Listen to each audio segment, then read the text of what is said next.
New acquisition Aaron Gordon has a solid debut for the Nuggets. The rich get richer. 7-time All-Star LaMarcus Aldridge goes to the Nets. 2-time All-Star Andre Drummond goes to the Lakers. But will they play? I'll answer that and a whole lot more here on What You Need to Know for Monday, March 29th.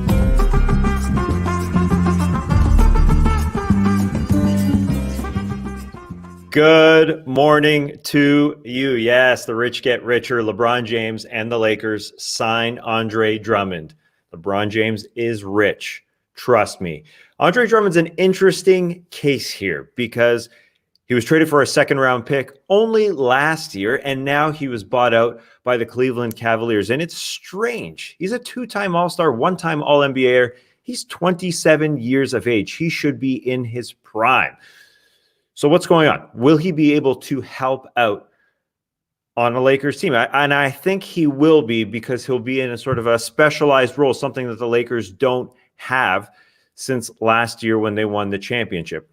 Problem is with Andre Drummond, he's just a bit of a relic. He would be better 10, 15 years ago because he's a big man who isn't necessarily the most mobile big man, but you need some of those in the Western Conference. Dwight Howard, who is the backup center for the Lakers last year, was starting against Nikola Jokic and the Denver Nuggets in the playoffs last year. They never really replaced him.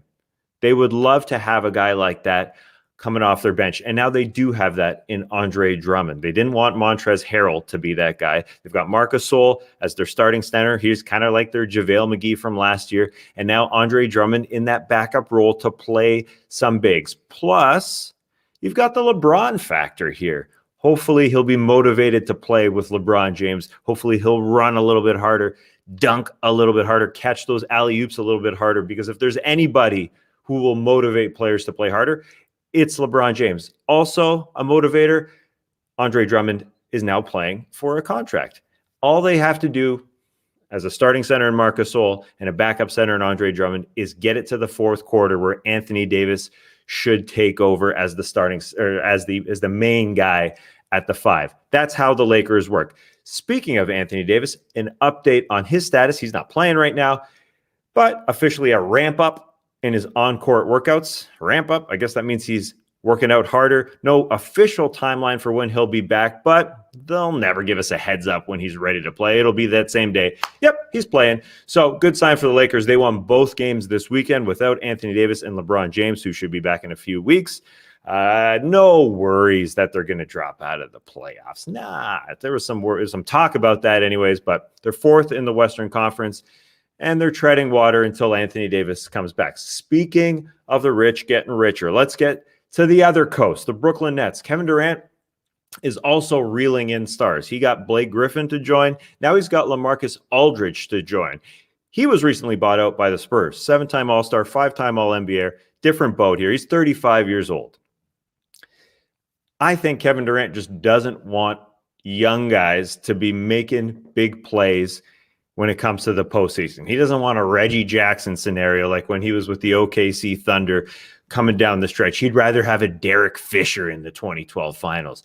And that's what he wants here, because I'm not sure how much LaMarcus Aldridge necessarily plays, but I think he'll take the minutes of backup center Nick Claxton. Second-year player, playing really well for the Nets. But you look at the rotation amongst the bigs, it's DeAndre Jordan who starts. Nick Claxton gets backup minutes. Jeff Green plays there, key guy. Kevin Durant's old teammate from the Seattle days, and Blake Griffin. Now, Aldridge has a relationship with Kevin Durant. He apparently helped recruit Kevin Durant to the University of Texas, hook 'em horns, way back when. They're all buds. DeAndre Jordan's buds with Kevin Durant, Jeff Green, as I said. But there's just not a ton of minutes to go around there at the 4 or 5 spot. I think Blake still plays more of the 4 as he has been. Nick Claxton probably out of the rotation for Aldridge's offense, although the defense might suffer a little bit. And Steve Nash now officially has too many good players on that team. I'm not sure how much Aldridge plays in comparison to Drummond. Drummond actually has a role. Aldridge, not so much. And so I wonder if he was promised anything, but this is another tall task for Steve Nash. Another buyout, Gorgui Dieng, has signed with the San Antonio Spurs, bought out by the Grizzlies. He'll help them as a backup big. Other guys who could be bought out soon, Canadian Kelly Olynyk with the Rockets, if they decide to go that route, and Mike Muscala with the Thunder. Speaking of the Thunder, OKC announced, they made this announcement that big man Al Horford sit in the rest of the season in order to play their young guys. They couldn't find a trade partner for Big Al in his big contract at the deadline.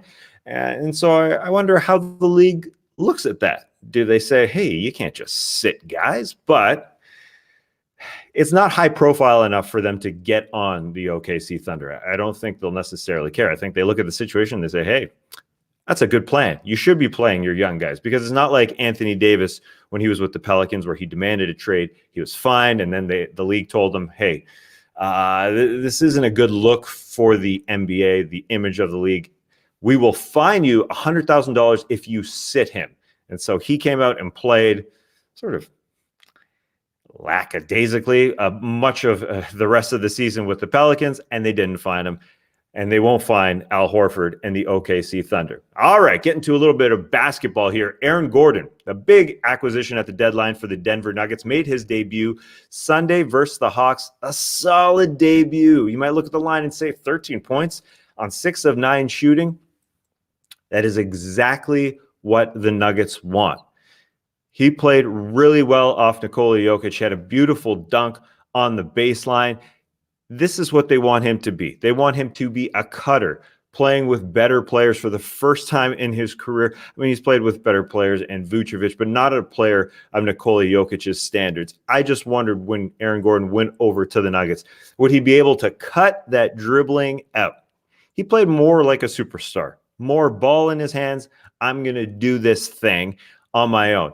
Can he be a support player? He used Nikola Jokic's gravity pretty well in this game. The little pick and roll action going. 9 shots. The only misses were from three-point land. The more twos, the better with Aaron Gordon. But if he can fill that Jeremy Grant role that they lost last year in the playoffs, just be that guy who's a third option and hit shots. I mean, that is absolutely perfect. I just wonder if he can be that guy, because I thought he kind of wanted to be a superstar. Maybe I'm reading into the personality. Speaking of the personality and why I thought he wanted to be a superstar, he is wearing number 50 with the Denver Nuggets. He chose 50 because of his dunk contest scores and the fact that he didn't win those dunk contests. He has a documentary called Mr. 50, Katie Wingy, Nuggets broadcaster, with that little report there. He came out with a song, discrediting Dwayne Wade, calling out Dwayne Wade for being a judge in the dunk contest and saying, well, come on, man, why didn't you give me a 50? There's a little rap music. There's a little, he wants to be a star, but if he can be that off the floor and just be a support player for the Nuggets, huge, huge win. Speaking of another guy playing for a new team, Norm Powell, now of the Portland Trailblazers, played his old team, the Toronto Raptors, and he went to the wrong side of the floor because he's playing his old team to start the game. Very funny stuff. He keyed a 14-0 run to end the game to beat his old team. Great stuff for Norm. He missed a couple free throws at the end, tore his jersey a little bit, but in the end it worked out, especially because the Blazers have CJ McCollum on their roster. CJ McCollum back healthy. He had 7 points in the last 2 minutes. Great bucket as he showed all the handles to Chris Boucher. Damian Lillard could just sit back and watch him do a little shimmy on the Raptors. Career year for CJ McCollum. I wanted to mention him because the Blazers are going to be a tough out, and the Western Conference is going to be a battle come playoff time. Just talked about the Denver Nuggets and how strong they are becoming with Aaron Gordon. Of course, you got the Lakers. The Clippers got stronger at the deadline with Rajon Rondo. The Utah Jazz are the number 1 seed. The Phoenix Suns ain't no joke. That's 6 tough teams in the West. And now only 6 teams make the playoffs, although 4 other teams make the play-in tournament, blah, blah, blah. The top 6 look strong. And one day Zion Williamson will be part of that top 6 with the New Orleans Pelicans. Just one note to go out with you here. We're watching Zion Williamson become a closer here in year 2. He's taken over from Brandon Ingram as the closer in clutch time. And it's not just the eye test, but also the numbers say the same thing. As Mason Ginsberg points out, he has become the closer since March 1st in clutch time. The ball is in his hands as a big with point guard abilities. It's crazy to watch. He has scored 75 points in his last 2 games over the weekend, shooting 74%. Just give him the ball, set him a pick, and watch him go in and hammer bodies. 26 points per game, 62% from the floor on the season. The only active player to be averaging 25 points per game while shooting above 60%. Those are Shaq-like numbers. SLN, not SNL. Haven't watched that in a while, but SLN. Those are Shaq-like numbers, and he plays that way, but with a handle. It is cool to watch. Stan Van Gundy has decided. Brandon Ingram was an all-star last year. He can create his own shot, but Zion Williamson is a different beast. Give it to him. Him and Brandon Ingram have worked well. Good weekend for Zion Williamson. We'll get into that even a little bit more on the full No Dunks episode here on Monday. Make sure you check that out. I'll be back to give you what you need to know on Tuesday as fast as I possibly can. I'll talk to you then. Thanks for joining me.